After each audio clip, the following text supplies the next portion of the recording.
तो दोस्तों चाइना ने ताइवान के ऊपर अग्रेशन तो दिखा दिया, लेकिन इसका परिणाम किस तरह से चाइना को भुगतना पड़ सकता है, इसके बारे में आज मैं आपको बताने वाला हूं। क्योंकि अमेरिका और इजराइल दोनों की तरफ से जबरदस्त काउंटर किया जा रहा है चाइना को। इस समय मैं आपको बता दूं कि चाइना के आसपास B-2 स्टेल्थ बॉम्बर से लेकर आयरन डोम तक डिप्लॉय किए जा रहे हैं, जो कि चाइना को काउंटर करने के हिसाब से सारा कुछ प्लानिंग की जा रही है। और अगर चाइना इसी तरह के कोई अग्रेशन को लगातार करते रहता है तो डेफिनेटली यहाँ पर कोई बड़ी वॉर हो सकती है, जिसमें चाइना को खासा नुकसान होगा। और ये जो चाइना का ताज का महल है, जो उसने कई सालों तक मेहनत करके बनाया है, वो चुटकियों में बिखर सकता है। मैं आपको सारा कुछ एकदम डिटेल में बताने वाला हूँ। वीडियो बड़ी इंटरेस्टिंग होगी, एकदम एंड तक देखते हुए चैनल को सब्सक्राइब जरूर कर लीजिएगा। दोस्तों कुछ ही समय पहले की बात है, जब रशिया यूक्रेन वॉर शुरू हुआ, उस समय अमेरिका, यूक्रेन और पूरे पश्चिमी देशों ने इजराइल से गुहार लगाई कि आप अपना आयरन डोम यूक्रेन को दे दीजिए, ताकि रशिया के अग्रेशन को रोका जा सके। उसके द्वारा भेजी जाने वाली मिसाइलें, ड्रोन्स, फाइटर जेट वगैरह, इन्हें काउंटर किया जा सके।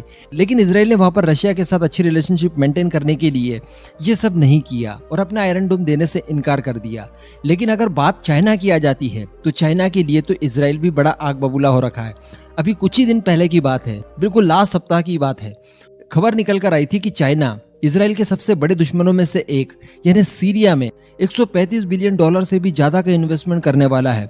और हर एक इजरायली इस बात को लेकर काफी टेंशन में था। इजराइल के अंदर इस बात को काफी सीरियसली लिया जा रहा है और अपने ऊपर एक बड़े खतरे के तौर पर देखा जा रहा है। क्योंकि चाइना अगर इतनी बड़ी इन्वेस्टमेंट करेगा सीरिया के अंदर, तो इससे सीरिया स्ट्रांग होगा और उसका खामियाजा भुगतना पड़ेगा इजराइल को। हम जानते हैं कि पास्ट में इजराइल और सीरिया के बीच में युद्ध भी हो चुका है। सीरिया की तरफ से आतंकवादी घटनाएं भी लगातार इजराइल के खिलाफ की जाती हैं। कहने का मतलब चाइना और इजराइल के बीच में भी रिलेशनशिप इस समय एकदम खराब हो गए हैं, बिल्कुल ही खराब। अब वहीं दूसरी तरफ चाइना ताइवान को सता रहा है। ताइवान भी कहीं ना कहीं इजराइल जैसा ही एक देश है।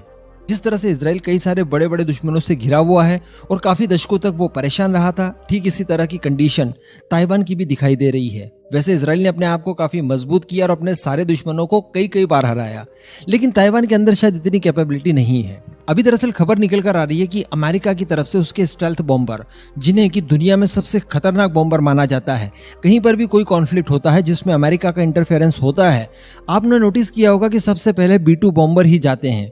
फिर चाहे इराक में कुछ हुआ हो, सीरिया में कुछ हुआ हो या फिर ईरान में कुछ हुआ हो, कहीं पर भी अगर कोई कॉन्फ्लिक्ट होता है जिसमें अमेरिका का डायरेक्ट इन्वॉल्वमेंट होगा, वहां पर B-2 बॉम्बर जरूर जाएंगे। यह अमेरिका के लिए बहुत ही भरोसेमंद और बहुत ही ताकतवर हथियार है। तो बताया जा रहा है कि अमेरिका ने इन्हें डिप्लॉय कर दिया है। कहां डिप्लॉय किया है? ऑस्ट्रेलिया के आसपास, यानी चाइना को काउंटर करने के लिए चाइना के आसपास के एरिया में कई सारे नेवल बेस, सैन्य बेस और एयर बेसेस वगैरह अमेरिका ने बना रखे हैं, ताकि जरूरत पड़ने पर चाइना को यहीं से काउंटर किया जा सके। तो वहीं कहीं पर अमेरिका ने अपने B-2 बॉम्बर्स डिप्लॉय कर दिए हैं। अगर किसी भी तरह की कोई चिंगारी भड़कती है और संघर्ष शुरू होता है चाइना और ताइवान के बीच में, तो डेफिनेटली इन बॉम्बर्स का इस्तेमाल अमेरिका द्वारा किया जाएगा। इसके अलावा रिसेंटली मैंने आपको वीडियो बनाकर बताया था दोपहर में कि अमेरिका के द्वारा रिप पैसिफिक 2022 युद्ध अभ्यास को भी शुरू कर दिया गया है और इसे भी बड़े पैमाने पर चाइना के अग्रेशन को रोकने के हिसाब से एक काउंटर मेजर के तौर पर देखा जा रहा है। इसी के साथ साथ मैं आपको बता दूं कि जिस दिन नैन्सी पेलोसी ने ताइवान के अंदर एंट्री ली, वो जिस दिन वहां पर लैंड की थी, ठीक उसी दिन इजराइल की तरफ से अपने आयरन डोम सिस्टम अमेरिका को सौंप दिए गए थे।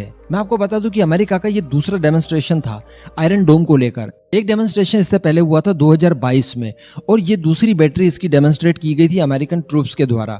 बताया जा रहा है कि अमेरिकन ट्रूप्स ने आयरन डोम को अलग अलग परिस्थिति में टेस्ट किया। उसे ड्रोन के खिलाफ इस्तेमाल करके देखा, मोटार्स के खिलाफ इस्तेमाल करके देखा, छोटी मोटी क्रूज मिसाइल्स के खिलाफ इस्तेमाल करके देखा और साथ ही हेलीकॉप्टर के खिलाफ उसका इस्तेमाल करके देखा और हर जगह ये सटीक पाया गया। आयरन डोम है तो उसकी सटीकता तो हम सभी लोग समझ ही सकते हैं। अभी बताया जा रहा है कि अमेरिका के जितने भी सैन्य बेस चाइना के आसपास वाले इलाके में मौजूद हैं, उन सभी सैन्य बेसों पर इजराइल के यही आयरन डोम तैनात किए जाएंगे, जिसमें सबसे बड़ा नाम आता है गुआम का। गुआम में काफी समय से अमेरिका की प्रेजेंस है। वो अमेरिका के लिए इस एरिया में काफी स्पेशल हो जाता है, खासकर साउथ चाइना सी में अगर उसे डोमिनेंस बरकरार बनाकर रखनी है तो इंडो पैसिफिक के वाले इलाके में।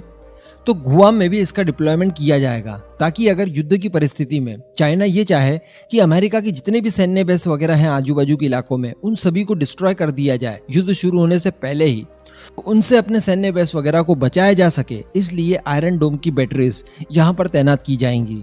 तो कहने का मतलब इजराइल, अमेरिका ये सारे मिलकर इस समय ताइवान को मदद करने के लिए पूरी तरह से तैयार हैं। अगर किसी तरह का कोई बड़ा युद्ध भी होता है तब भी अमेरिका, इजराइल और पश्चिमी देश वगैरह ये सभी ताइवान की मदद बड़े पैमाने पर करने वाले हैं। आपने देखा कि यूक्रेन के लिए भी इन लोगों ने काफी कुछ किया।